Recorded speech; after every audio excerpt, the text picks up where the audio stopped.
bir hadisni izhor qilmoqchiman.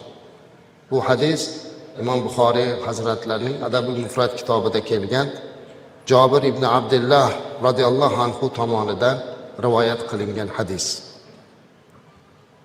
Juda ham e'tibor berib eshitadigan hadis azizlar.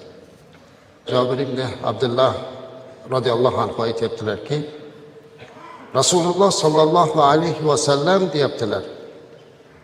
Masjidga kelib mana shunday bir minbarga ko'tarildilar. Zinasining birinchisiga chiqdilarda to'xtab qoldilar. So'ng amin dedilar. Thumma raqat thaniya aytibdilarki, keyin ikkinchi pog'onaga ko'tarildilarda yana to'xtab yana amin dedilar. Thumma at-thalitha keyin uchinchiga chiqdilarda yana to'xtab yana amin dedilar.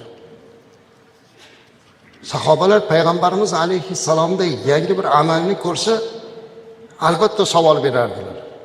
Ta'jub qilyaptilarki, endi minbarga chiqqanda hamma shunaqa to'xtab amin amin deyish kerakmi? Bu sunnat bo'ldimi endi?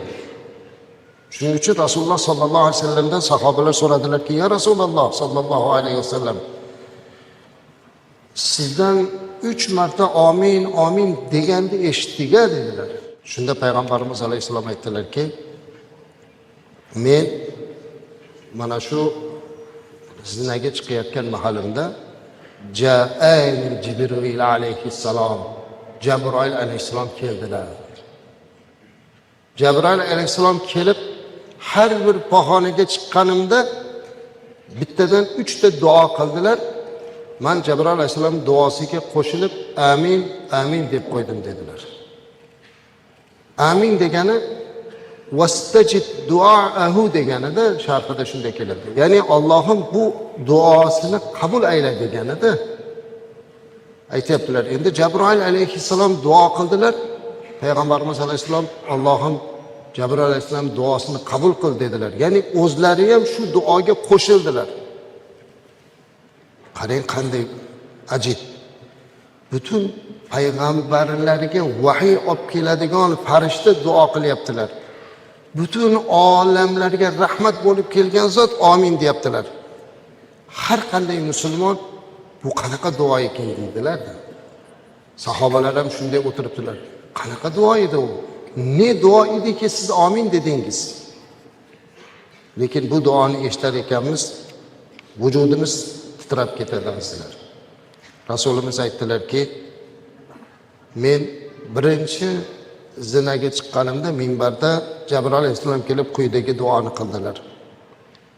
Ramazon oyi kirsa-yu, Ramazon oyida gunohlarni kechirib yuborish imkoniyati turgan bo'lsa-yu, lekin shu imkoniyatni qo'ldan boy berib, hatto Ramazon oyida ham gunohlar qilib chiqib ketgan odam bo'lsa, baxtsiz bo'lsin dedilar. Payg'ambarimiz alayhissalom amin deb qo'shildilar. Yana aytdilarki, ikkinchi pog'onaga chiqqanimda dedilar, quyidagi duoni qildilar.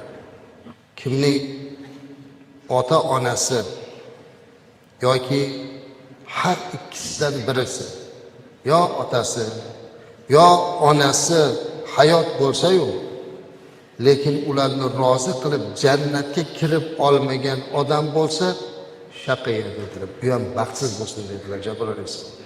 Payg'ambarimiz alayhissalom amin dedilar. Uchinchisi shunday bo'ldiki, va shaqiya, yana baxtsiz bo'lsin shunday odamki, agar sizning ey Muhammad sallallohu alayhi vasallam ismingizni eshitsa-yu sizga salovat aytmasa dedilar. Payg'ambarimiz alayhissalom amin dedilar. Imom Buxoriy rivoyat qilgan hadisdir. Demak, Ramazon oyi kirsa-yu, Ramazon oyida gunohlaridan qutulib chiqmaydigan odam bo'lsa, u haqiqatda baxtsiz bo'lishlikka loyiq. Va bu odam ikki buyuk zot, duolari qabul bo'lgan zotning duosining ichida turibdi.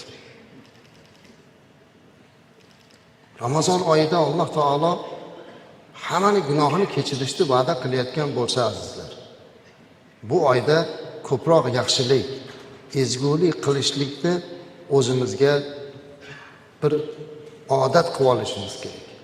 Mana Ramazon kirdi.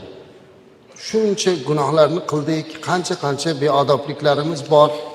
Hammasini yig'ishtirib, bugundan bir oyimizni mana shu tavba tasarrufga sarflasak, Ramazondan keyin ham shu odat bizga o'rganib qolinadi. Banda shunday. Shunga odatlanib qolamiz.